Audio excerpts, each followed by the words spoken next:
મિત્રો, આજથી સૂર્ય રોહિણી નક્ષત્રમાં આવે છે। ચોમાસાનું આ પહેલું નક્ષત્ર છે। આ નક્ષત્રની અંદર અતિશય ગરમી પડે છે।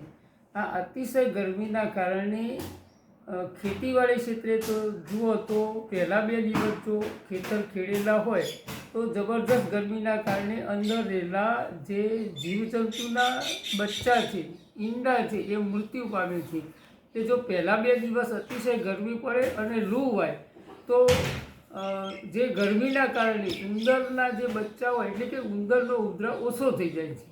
પછીના 2 દિવસ જો બરાબર ગરમી પડે અને તપે તો એના કારણે જે તીડના બચ્ચા હોય છે મૃત્યુ પામે છે। એટલે કે તીડ પહેલાં જૂના જમાનામાં તીડના હતા, અત્યારે હાલ આપણા દેશમાં તીડનો ત્રાસ ઓછો છે, પણ પાકિસ્તાન, રાજસ્થાનમાં આવા તીડ પડે છે। ત્યાર પછીના 2 દિવસ બરાબર તપે તો જે તાવના જીવાણુ હોય છે એટલે કે તાવનો ઉપદ્રવ ઓછો થઈ જાય। એટલે જો અતિશય ગરમી પડે, લૂ હોય તો તાવના બચ્ચા મૃત્યુ પામે છે।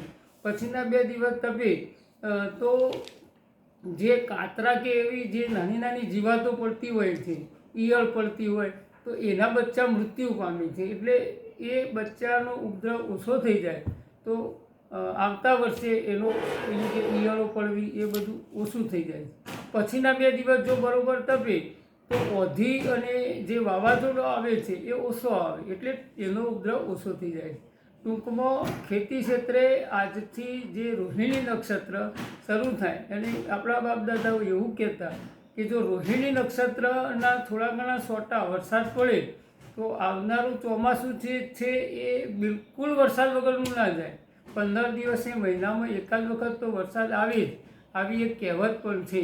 ટૂંકમાં આજથી નવતપા શરૂ થાય। જેને ખેતર ખેડેલા હશે એ ખેતર ખેડેલાની અંદર ખૂબ ફાયદો થાય છે।